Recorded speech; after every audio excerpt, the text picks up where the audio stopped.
Hello everyone, here we are talking about proving trig identities. So let's just jump right into it, shall we? Alright, so we are now going to take all 8 of those trig identities that we learned in the last section, the ratio identities, the reciprocal identities, and the Pythagorean identities, and we're going to use them in order to prove other identities. So other equations that have trig functions in them.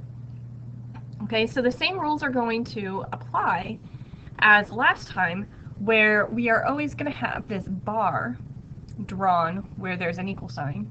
We're not going to cross over the bar because there's technically no equal sign anymore, and we're going to simplify one side individual of the other side and get both sides equal to the same thing. And once both sides are equal, then we're done. And sometimes it's a lot easier than others, as you'll see. So the first example that we have here is 1 over secant squared plus 1 over cosecant squared is equal to 1. So if we use our reciprocal identities, since secant is the reciprocal of cosine, if you take the reciprocal of secant, you should just get cosine back.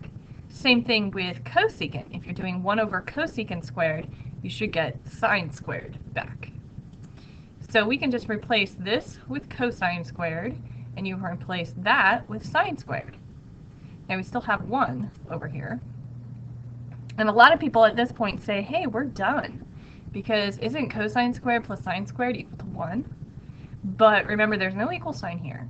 So what we have to do is we have to show that this is actually equal to 1 by replacing it with 1. So now we have the same thing on both sides. I know it seems a little redundant, but when you get into the more difficult ones, you'll see what I mean. Okay, so let's try another one.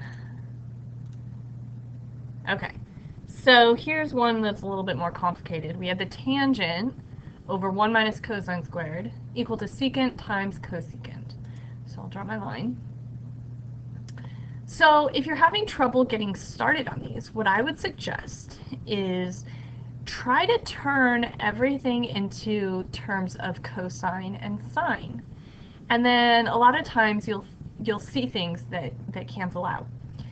Also, if you see any of your Pythagorean identities, go ahead and use them, or any variations of them. So for example, when you see 1 minus cosine squared, remember from the last section, that's equal to sine squared if you just manipulate that Pythagorean identity. So on the right side, I can actually write this as tangent over sine squared. And then on the left side, secant is 1 over cosine and cosecant is 1 over sine. So I can replace those. So once again, turning everything into sine and cosine. And along those lines, I just didn't want to overwhelm you all at once, but tangent can be written as sine over cosine. So there's tangent. And because tangent is being divided by sine squared, that's the same as taking this fraction, which is tangent, and multiplying by the reciprocal of this, which is 1 over sine squared.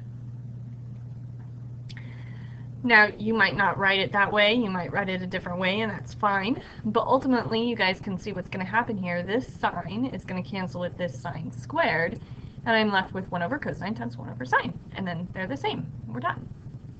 So that wasn't too bad, right? Okay, let's take a look at another one.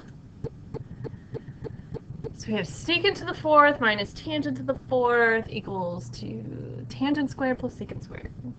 So in first inspection, you might think this looks like a really hard problem, but I will tell you that it can be done in just a couple steps. So first of all, hopefully you guys are seeing the difference of squares here. So because this is a difference of squares, we're going to expand that, and we're going to write this as secant squared plus tangent squared, and then secant squared minus tangent squared. So this looks like it's more complicated, but it's actually not. And then this we'll just leave alone. And then if you remember, we had 1 plus tangent squared equals secant squared. So if you take secant and subtract tangent, you get 1. So this whole thing turns into 1. And you're just left with secant squared plus tangent squared, which is exactly what you had over here. So we didn't have to do any kind of manipulation on the right side. We just left it alone. And sometimes that happens. More often than not, actually. Okay, one more. This one's probably the hardest one. So you have cosine plus 1 over sine cubed equal to cosecant over 1 minus cosine. So think about what you could possibly do there. Some algebra. Remember that no equal sign, so we can't cross multiply. But what we could do is we can either take this expression and multiply by the conjugate on the top and bottom, or we could take this expression and multiply this side by the top and bottom, which is the conjugate. And I'm actually going to do this side. So I take the cosecant over 1 minus cosine, and the conjugate of that is going to be 1 plus cosine. So I'm going to multiply the top and bottom by 1 plus cosine, because really what I did is I just multiplied by 1. So now if I distribute or multiply this through, I get 1 minus cosine squared. And remember, 1 minus cosine squared is the same as sine squared. So I get cosecant, which is 1 over sine. I get 1 plus cosine, and then this turns into sine squared. And now these two can combine to get me sine cubed, and look, that's exactly what you had on the left. So then you're done. So that's it. Okay? So I will say that you will pull on a lot of things from algebra, factoring, simplifying, that kind of stuff, to do these problems.